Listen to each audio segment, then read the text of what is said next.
Amém? Quero dar meu boa noite para a igreja. Boa noite. Que bom que você está aqui na casa do Senhor, nesse domingo especial, um domingo mais tranquilo. Depois de um feriadão, a gente pode descansar um pouquinho e agora a gente tem o privilégio de vir à casa de Deus para ouvir um pouquinho a voz dEle, para ouvir aqui os louvores, poder cantar, orar. E é muito bom a gente poder começar uma semana ao lado de Deus, buscando força para as lutas que a gente vai enfrentar. Então eu quero dizer que você é muito bem-vindo, você que está visitando a gente. Sempre nós temos aqui muitas visitas, os nossos amigos também da internet que nos assistem, nos acompanham a cada culto. Você também é muito bem-vindo, fique conosco, tenho certeza que Deus também tem uma mensagem especial para você. Mas eu vou ter que confessar para vocês hoje que eu estou um pouquinho mais nervoso do que os outros dias, viu?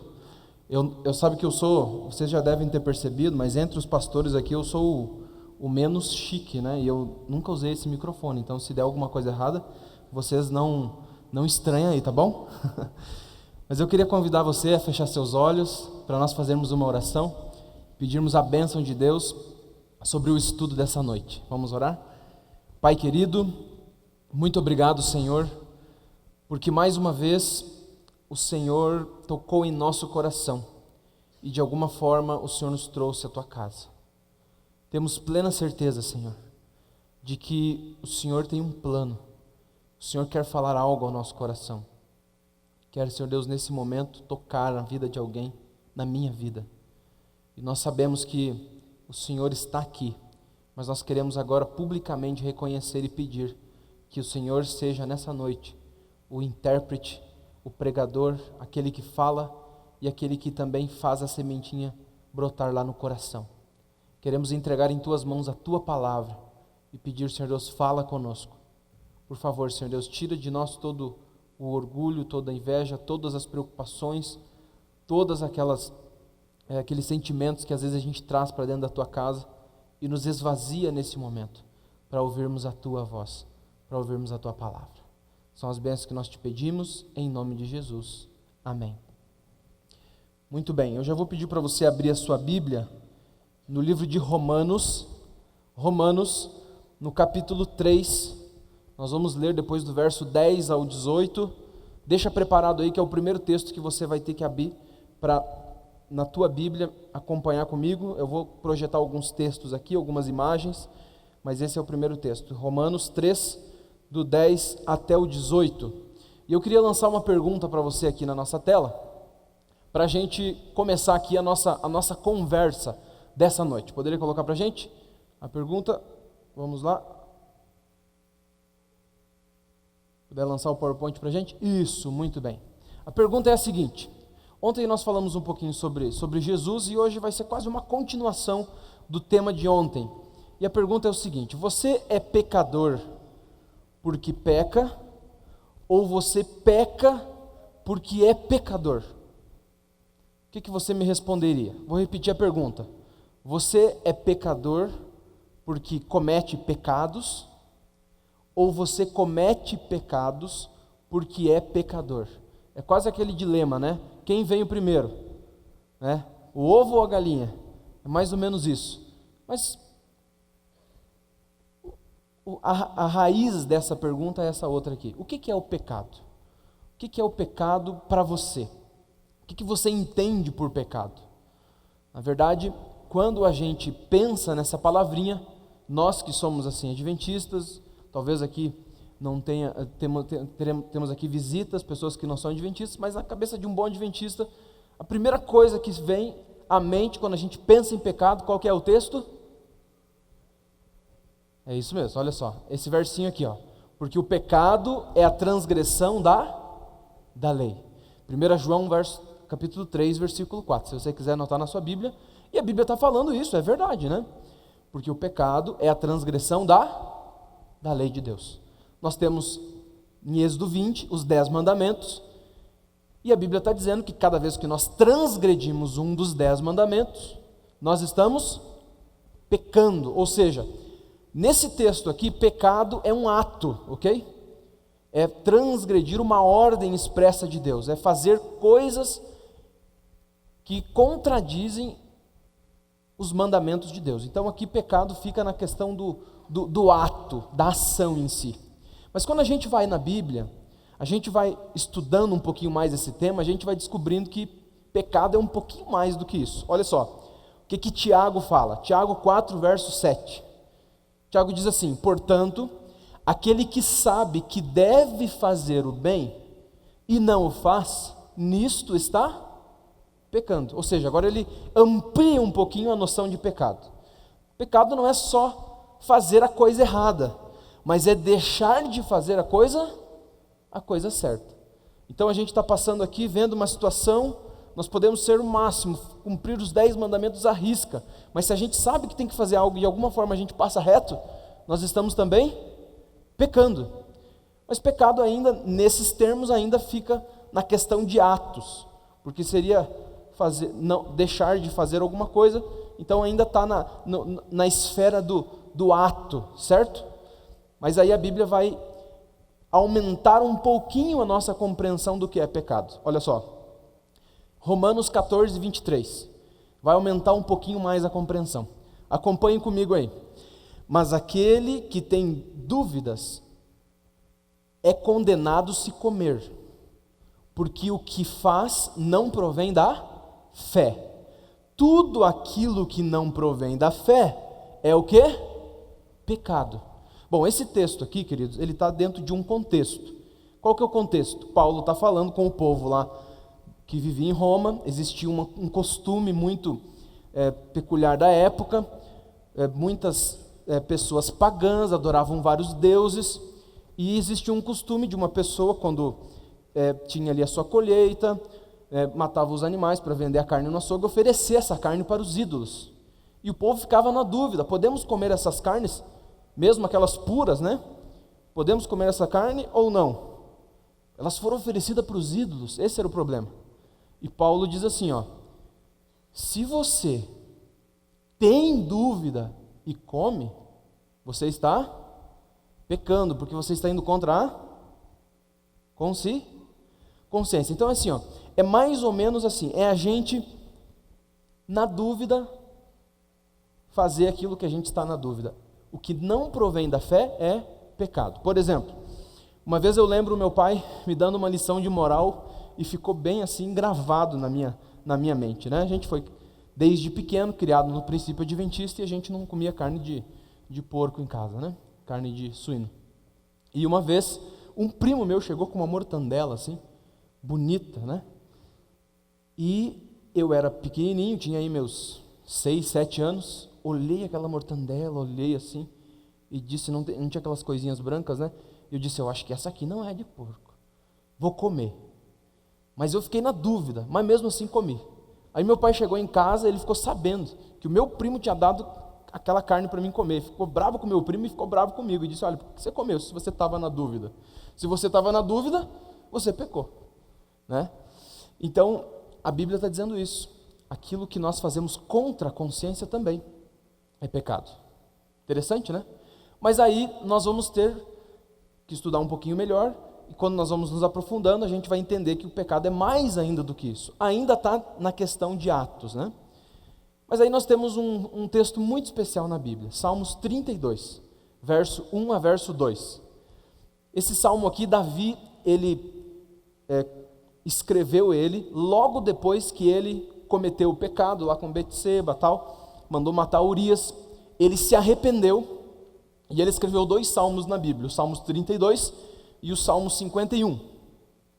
Davi, escrevendo sobre o perdão que ele estava sentindo, ele fala um pouquinho sobre o pecado e ele abre a nossa compreensão. Olha o que ele diz lá, Salmo 32, 1 e 2.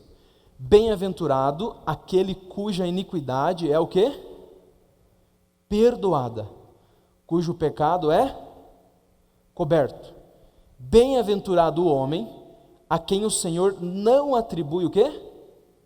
Iniquidade, e em cuja o espírito não há dolo.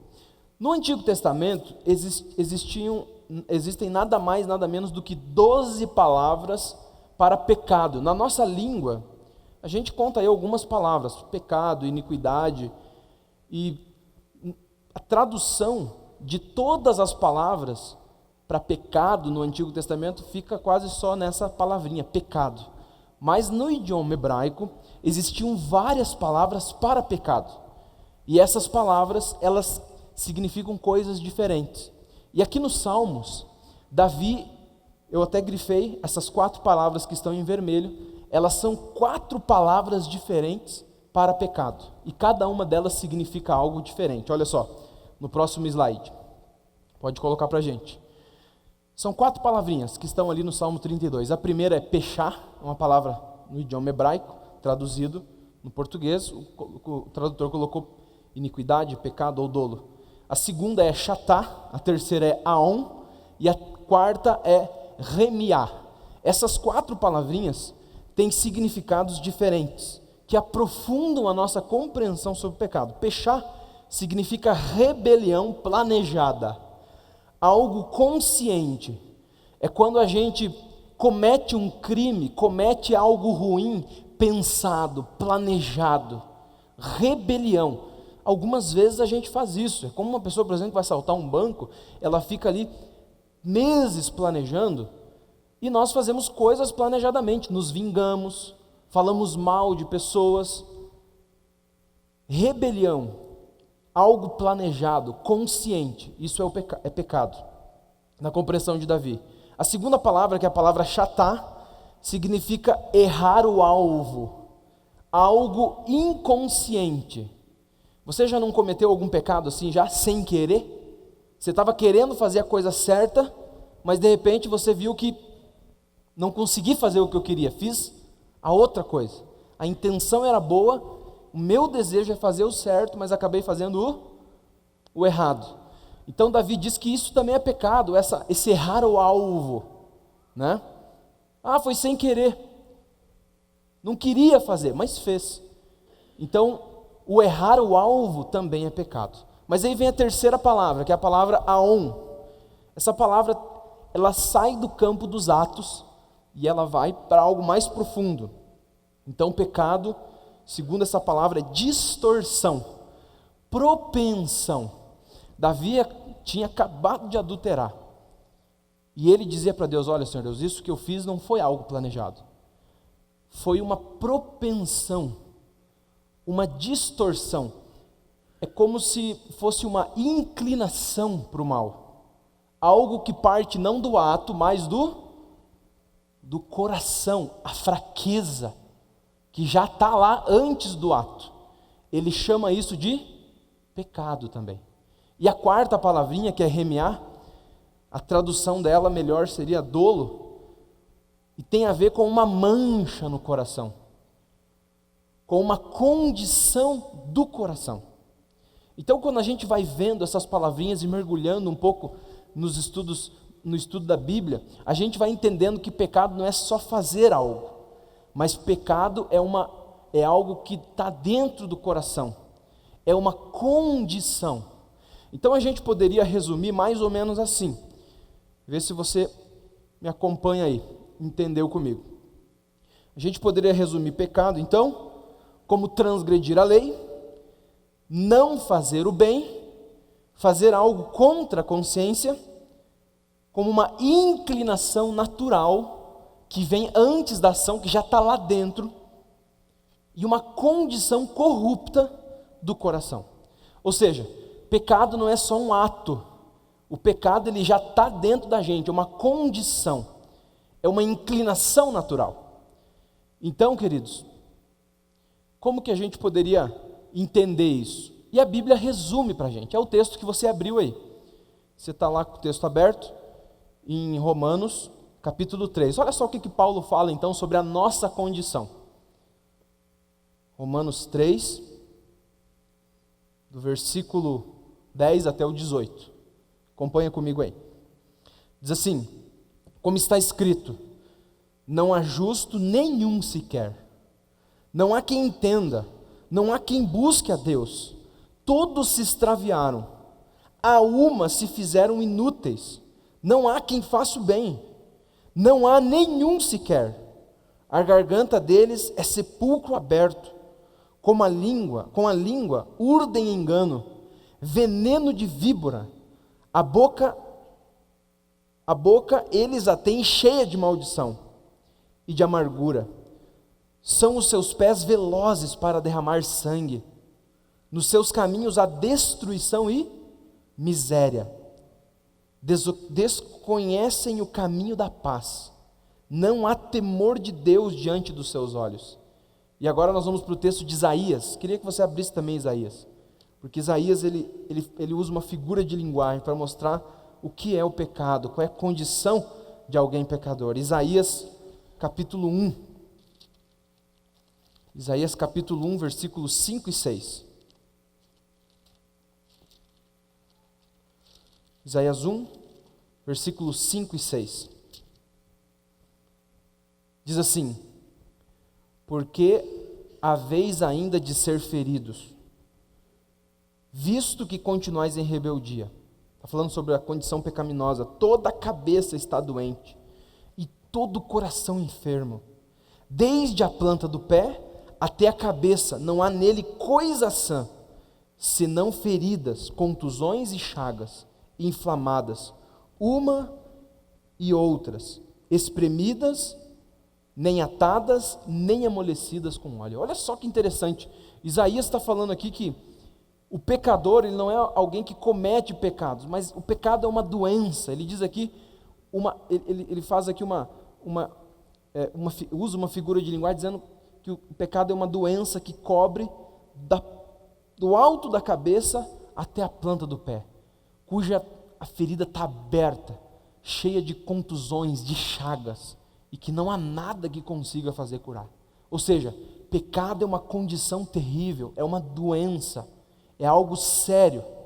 Ele não são apenas atos que fazemos aqui ou ali, coisas erradas, coisas que deixamos de fazer, mas é algo que está dentro do coração, uma inclinação, algo que nos leva a ser de um jeito, que nos puxa para uma realidade. Isso é pecado.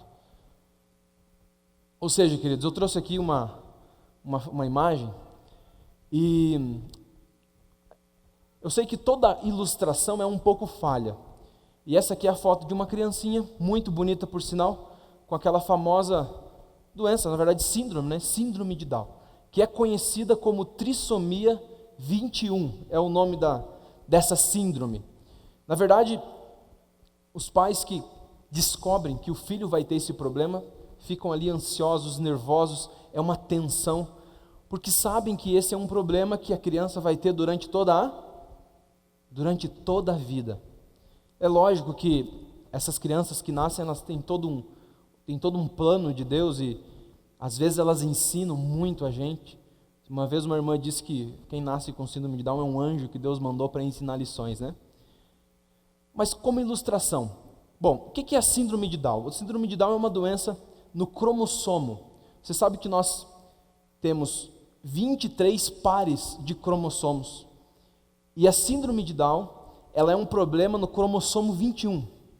Ele nasce com em vez de par, com um cromossomo a mais. Por isso, trissomia 21. Cada célula do corpo é afetada.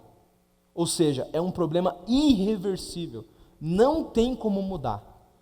Todos os outros problemas que vêm, eles são por causa desse problema no cromossomo. Assim, mais ou menos é o pecado. Todos os problemas que nós temos, fraquezas, atos ruins, traços maus de caráter, eles nascem desse problema chamado pecado.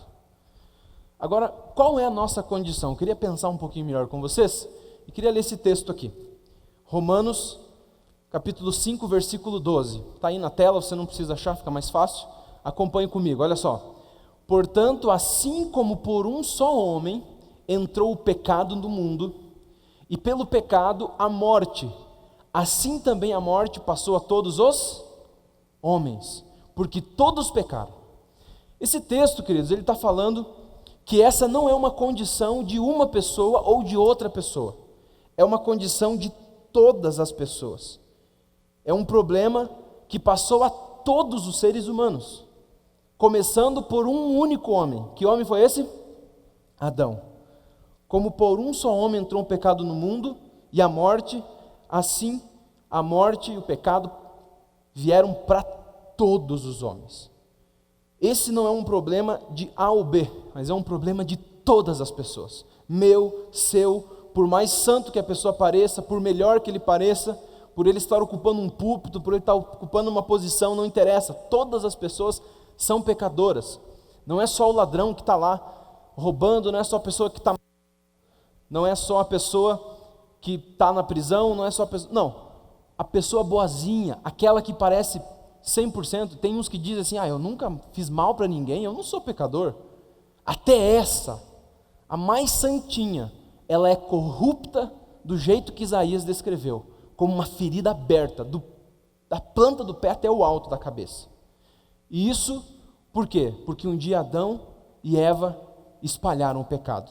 É aquela famosa palavra que vocês já devem ter ouvido, o pecado original. A gente, em algum momento da vida, já ouviu falar sobre o pecado original. E aqui vai um detalhe interessante. Adão, ele não transmitiu para nós a culpa do pecado, mas ele transmitiu para nós a propensão. Olha só o que diz Davi. Davi diz assim, Salmo 51, verso 5. Eu nasci na iniquidade e em pecado me concebeu a minha mãe. A gente já nasce nessa condição. Nós não escolhemos ser pecadores. Adão escolheu, mas nós não. Nós herdamos a propensão, a inclinação para o pecado. Bom, a gente sabe de vários ditados em torno disso, né? Tal pai, tal filho, filho de peixinho, peixinho é. E eu lembro que quando eu morava lá na minha cidade, em Gravataí, onde eu me criei, o meu pai, o nome dele é Davi, e as pessoas me chamavam de Davizinho, porque eu era parecido com ele, fazia as coisas que ele fazia, estava sempre junto, ia trabalhar junto com ele. Meu pai era pedreiro, aprendia a mexer com coisas assim. E aí está uma foto que mostra isso para a gente, né? Filho de peixe, peixinho é. Nós sabemos que os filhos nascem parecidos com os pais, por dois motivos.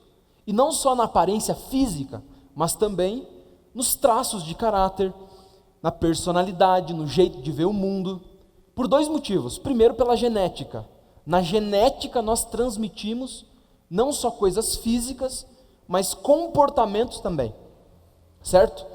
Mas também pelo exemplo. O pai, ele cresce, né, transmitindo coisa para o filho. E o filho não aprende tanto pela palavra, mas pelas palavras do pai, mas por aquilo que o pai faz, pai e a mãe faz. Ou seja, Adão transmitiu isso para todas as pessoas, para todos nós. E infelizmente nós entramos nesse barco sem querer. Nascendo nesse mundo, nós já somos pecadores, corrompidos, doentes, com esse problema chamado pecado. É mais ou menos assim, diz que uma vez, uma professora de matemática estava lá ensinando alguns cálculos para os alunos, e ela fez uma pergunta bem simples para a turma. Turma, é o seguinte, se eu tiver 100 ovelhas, e eu tirar uma ovelha, quantas ficam? A turma levantou a mão e disse, 99, professora, que pergunta fácil. Mas aí um aluno levantou a mão e disse, não fica 99, professora. 100 ovelhas menos uma igual a 0. E a professora, você está ficando doido, 100 menos uma, 99. E o aluno, não, professora, 100 ovelhas menos uma igual a 0. O menino firmou o pé e a professora disse, não, você está errado. Ele disse, professora, é o seguinte, deixa eu explicar para a senhora entende de matemática, mas de ovelha eu entendo. O meu pai cuida de ovelha, é criador de ovelhas, e lá no sítio do meu pai, quando uma ovelha descobre um buraco na cerca, todas as outras vão atrás, não fica uma para contar a história. Ou seja, 100 menos 1 igual a 0. Adão saiu e todos os outros foram atrás. Todos os outros se desgarraram. Todos os outros nasceram fugindo de Deus, contra Deus, querendo fazer coisas que não fazem parte do plano de Deus para a nossa vida. Olha só como Paulo narra isso. Eu quero ler com vocês esse texto também. Romanos 7. Abre aí. A gente já está indo para o final já. Romanos 7. Mas agora é bem importante a tua atenção para a gente chegar no ponto que nós queremos. Romanos 7, Versículo 15. Paulo vai narrar isso, ele vai explicar isso na vida dele. Como que acontece essa propensão, isso? Olha só. 7, versículo 15, diz assim: porque nem mesmo compreendo o meu modo de agir, pois não faço o que prefiro, e sim o que detesto. Ora, se faço o que não quero, consinto com a lei que é boa. Neste caso, quem faz isso já não sou eu, mas o pecado que habita em mim. Neste caso, melhor, versículo 18: porque eu sei que em mim, isto é, na minha carne, não habita bem nenhum, pois o querer o bem está em mim, não porém o efetuá-lo. Porque não faço o bem que prefiro, mas o mal que não quero, esse faço. Mas se eu faço e não quero, já não sou eu quem faz, e sim o pecado que habita em mim. Porque no tocante ao homem interior tenho prazer na lei de Deus, mas vejo nos meus membros outra lei, guerreando contra a lei da minha mente, e essa lei me faz prisioneiro da lei do pecado, que está nos meus membros. E aí Paulo diz assim, desventurado homem que sou, quem me livrará do corpo dessa morte? Então Paulo está narrando essa luta que existe. Dentro dele há algo que levava ele para as coisas ruins, para cometer atos ruins. E Paulo diz assim, eu não quero fazer, mas eu acabo fazendo, é uma luta, é uma batalha, dia a dia. E eu pergunto, você não tem essa batalha? Você não enfrenta essa batalha? Mesmo a gente conhecendo a Bíblia, tendo um dia tomado uma decisão, e veja, Paulo está falando isso depois que ele se converteu, quando ele era um pastor modelo, plantador de igrejas, grande missionário, está dizendo, olha, eu quero fazer, mas não faço. Aquilo que eu não quero, é isso que eu faço. Quem vai me livrar do corpo dessa? Esse é o dilema que todos nós enfrentamos, porque todos nós temos uma doença chamada pecado. Olha só, dá uma olhada nessa foto aí. É mais ou menos assim, gente, nós somos um porquinho. Você pode pegar um porquinho, você pode dar um banho nele, passar perfume, colocar uma roupinha bonita, pode colocar um lacinho, pode colocar uma coleirinha nela, na porquinha, deixar ela dentro de casa como um bichinho de estimação. Por um tempo ela vai ficar assim, mas a porquinha tem um problema. Ela pode estar bonita por fora, mas ela tem um problema. Qual que é o problema dela? Ela ainda tem o coração de porco. E quando ela vê a primeira lama, o que ela vai fazer? Ela vai se sujar. É mais ou menos assim.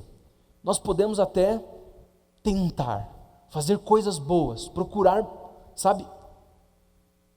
Mas quando a gente vê lama, o que a gente vai querer? A gente vai querer pular na lama. Esse é o problema. Esse é o problema, esse é o pecado. E todos os dias o diabo coloca um monte de poças de lama na nossa vida. E a gente fica lá, querendo pular. Mas o que Jesus fez diante desse? Bom, mas antes, um resumo aqui, queridos. Qual que é o nosso problema? Eu poderia resumir em 3 coisas. Nosso problema é que nós estamos escravizados dentro de uma condição pecaminosa, algo que nos leva, estamos presos dentro de nós mesmos. E isso acarreta um segundo problema. Como constantemente nós caímos nas poças de lama, a nossa ficha com Deus vai se sujando cada vez mais. E cada vez mais nós somos devedores diante de Deus. Cada vez mais nós estamos culpados diante de Deus. Uma ficha desse tamanho, cheia de crimes. E um terceiro problema, por isso nós estamos condenados à morte 2 vezes. Primeiro pelas nossas inclinações. E hoje a gente olha para o nosso mundo e a gente vê tanta morte acontecendo, por quê? Por causa dos nossas próprias más inclinações. Ganância, vai lá e desmata um monte de mata, acaba com o ar, pessoas ficam doentes, vai lá e come errado, acaba ficando doente, adquire um vício, acaba ficando doente, morre. Naturalmente estamos condenados à morte, mas nós também estamos condenados à morte, por quê? Pelos nossos atos, estamos devendo, com a ficha suja. Esse é o nosso problema. E o que Jesus fez diante disso, por nós? A gente falou um pouco sobre Jesus ontem. O que ele fez por nós? Bom, Quero ler esse texto com vocês. Romanos 5,19. Presta atenção nesse texto. Diz assim, olha só que bonito. Porque como pela desobediência de um só homem muitos se tornaram pecadores, assim também, por meio da obediência de um só, muitos se tornarão justos. Amém? Adão abriu o buraco na cerca, mas olha só o que Jesus fez. Ele foi lá, se relacionou com as ovelhas e disse: eu tenho um caminho de volta. E Jesus oferece um caminho de volta. Adão ofereceu a derrota para nós, mostrou o furo na cerca, nos levou para longe de Deus. Mas Jesus, ele vem e ele pega as ovelhas e começa a conduzir ela de volta para Deus. Jesus, por intermédio da obediência dele, da vida dele, ele começa um processo contrário. O pecado nos levou para longe de Deus, nos tornou escravos e nos condenou à morte. Agora Jesus vem e ele começa um processo exatamente o contrário. E ele começa a nos conduzir. Eu queria que você pensasse essa frase aqui, entendesse. Olha só, quando conhecemos a Jesus, entendemos o seu sacrifício e passamos a nos relacionar com Ele, Deus implanta em nosso coração uma nova natureza. Passa a acontecer então uma transformação de coração. E essa transformação é contínua na medida que nos relacionamos com Jesus. Concordam comigo? Quando a gente conhece Jesus, quando a gente passa a entender o que Ele fez na cruz, quando a gente passa a se relacionar com Jesus, Ele começa a trabalhar no nosso coração e operar uma transformação. Ele faz com que aquela batalha que Paulo vivia entre fazer o bem e o errado, ela se torne mais acirrada. E aos poucos a gente consiga vencer. E Ele começa a operar na nossa vida, aquelas coisas que nós tínhamos inclinação. Ele vai trabalhando, Ele vai moldando. E aquele estilo de música, aquele lugar que eu gostava de frequentar, aquilo aos poucos vai perdendo a graça, vai perdendo. Mas na medida que eu me relaciono com Ele e que eu entendo o sacrifício de Jesus. É por isso que a gente fala aquela palavrinha, né? Conversão. Jesus, Ele me ajuda a mudar de rumo, Ele me mostra um rumo diferente, uma estrada diferente. E o relacionamento com Ele me dá forças para mim fazer essa conversão, mudar de caminho, fazer diferente. Ele começa a trabalhar no coraçãozinho do porco, a ponto do porco não querer mais sentir vontade de pular dentro da lama. É lógico que essa é uma batalha constante. Mas será que só isso é suficiente? Será que só isso resolve o problema? Ainda estaremos culpados diante de Deus, mesmo passando a fazer coisas diferentes, a ter desejos diferentes, a ter uma mudança de coração. Mesmo assim estamos culpados diante de Deus, porque pecamos e a nossa ficha está suja. Eu peguei aqui uma foto, isso aqui é uma ficha criminal. Não sei quantos já viram isso. Eu nunca vi assim na minha frente, só em foto mesmo. Mas lá na época de Jesus, era semelhante. Os romanos também tinham esse costume. Quando uma pessoa cometia algum crime contra o Estado, fazia algo, ele era julgado e condenado, podia ser a prisão por algum tempo, inclusive a pena de morte. Mas sempre ele era julgado, condenado, e eles inauguravam então uma ficha criminal. E essa ficha era chamada de escrito de dívida. Não era chamado de ficha, mas de escrito de dívida. Então ali ia o nome da pessoa, ia também da onde essa pessoa era, o nascimento, os pais, e abaixo o crime que ela havia cometido. E ali, no último parágrafo, o que ela deveria fazer para pagar aqueles crimes. Tantos anos de cadeia, serviço comunitário, etc. E essa pessoa ficava então com esse escrito de dívida. Depois que a pessoa pagava aquilo que tinha sido ali decidido pelo juiz, quando a pessoa saía da prisão, o juiz riscava o escrito, e ele dava um carimbo, não era carimbo na época, mas ele escrevia uma palavra grega, tetelestai. Essa palavra significa pago, quitado. Olha só o que Paulo fala. Ele fala o seguinte, olha só esse texto. Texto de Colossenses 2, verso 14. Olha que bonito.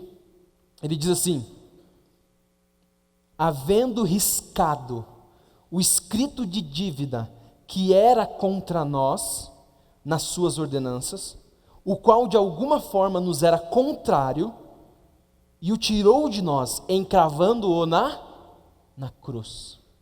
Todos nós, de alguma forma, temos um escrito de dívida diante de Deus. Pecados, atos ruins que nós cometemos, intenções, todos nós estamos culpados, porque o pecado não são só atos, é uma condição.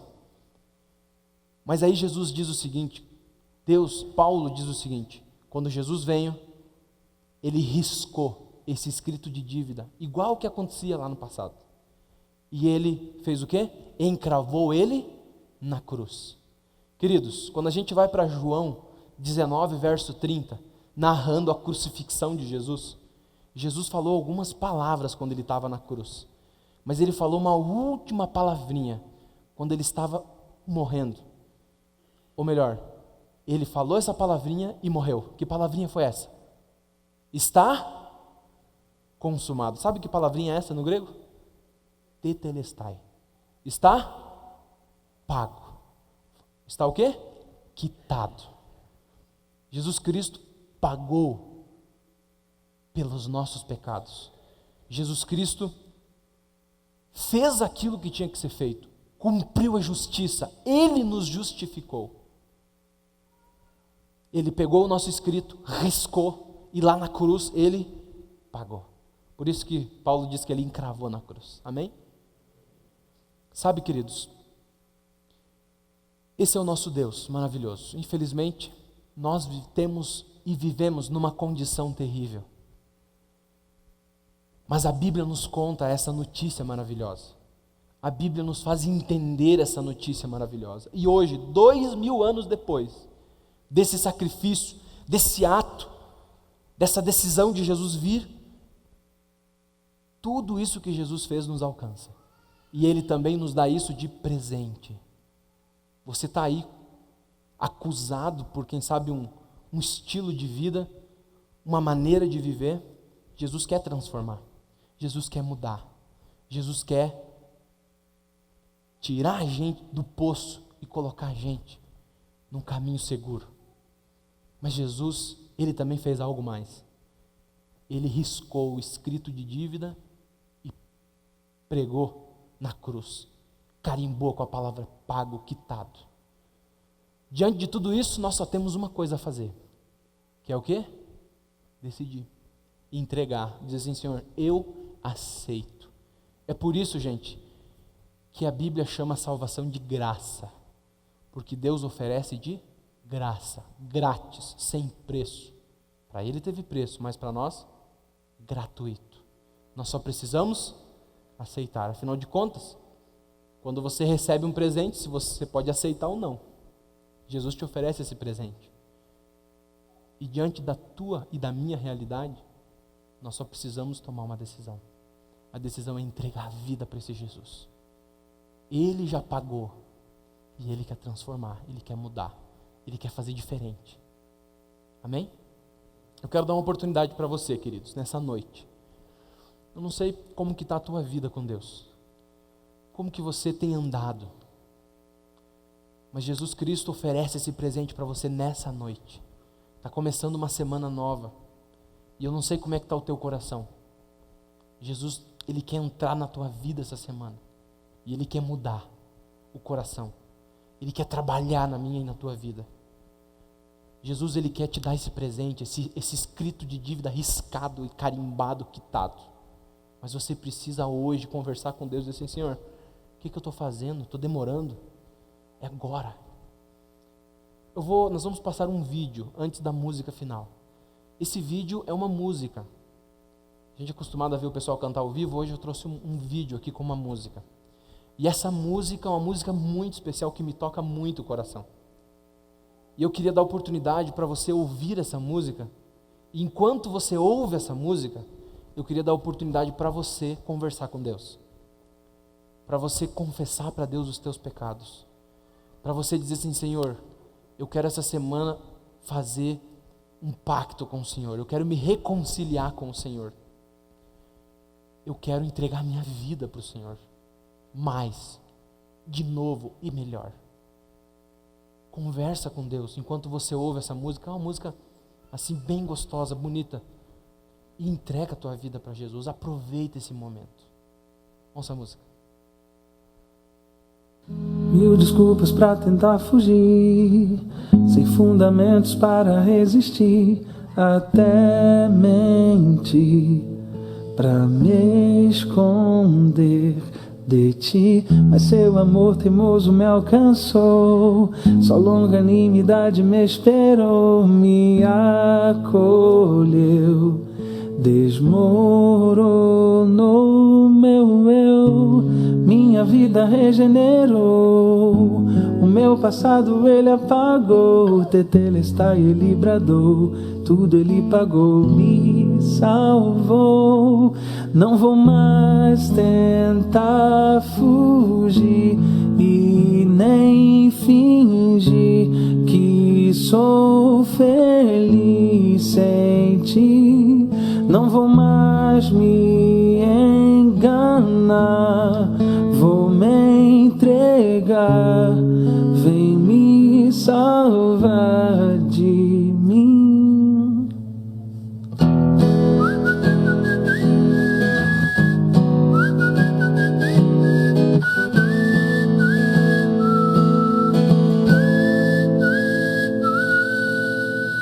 Inventando mil desculpas para escapar, terceirizando a minha culpa para disfarçar a minha covardia.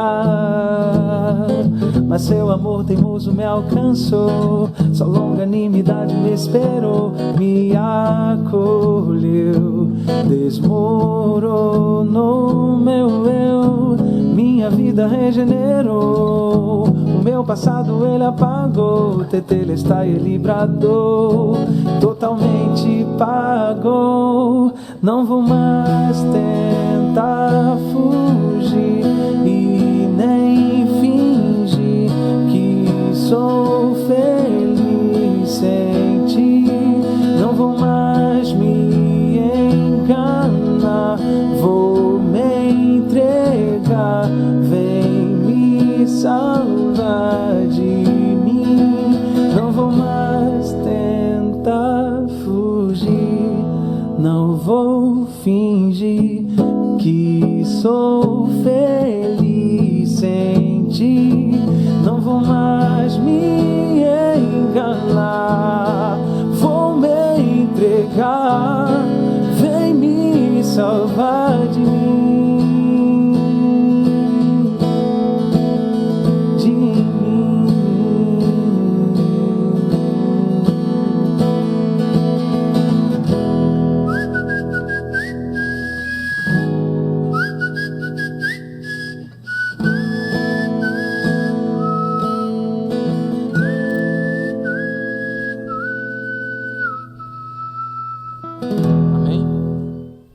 Que lindo, né? O grande problema é que muitas vezes a gente corre de Deus, a gente continua correndo de Deus. Mas Deus, Ele não desiste. Ele não desiste. Ele vai atrás de nós. Ele tem um amor teimoso. Ele não quer desistir da gente. E eu pergunto, e você? Vai continuar fugindo de Deus? Às vezes a gente não foge nas palavras, mas foge. Foge no nosso dia a dia. Foge nas nossas escolhas. Foge em deixar Jesus de lado nos momentos mais importantes. Foge em fazer de Jesus apenas um Deus pontual, ou um Deus que a gente apenas se encontra com Ele algumas vezes na semana na igreja. Jesus quer fazer parte da minha vida, Ele quer fazer parte da sua vida. Ele quer transformar a tua vida, Ele quer mudar o meu coração, o seu coração.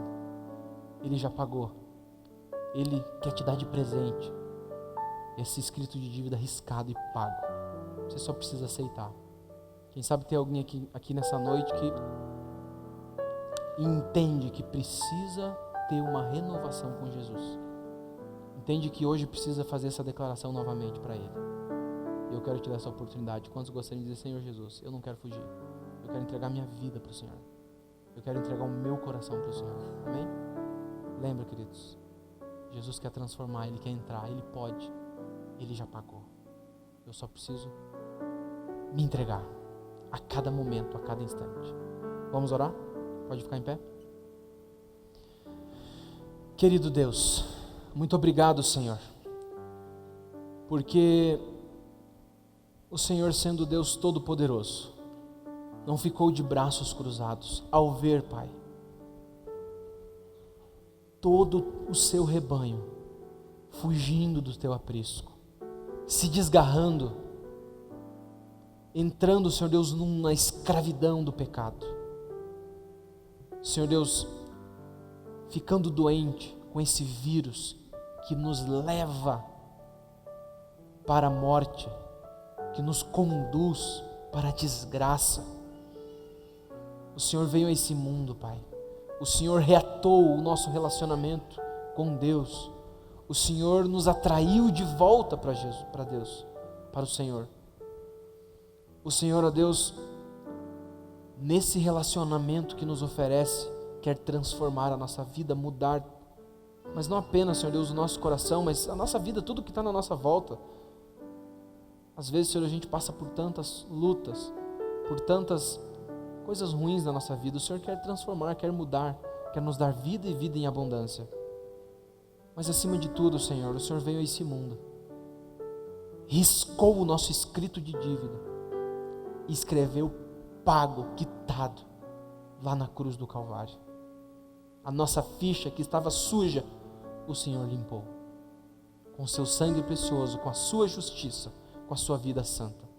E aqui estamos nós, Senhor Deus, vivendo nesse mundo sedutor, nesse mundo que nos convida constantemente para alimentar a nossa natureza pecaminosa.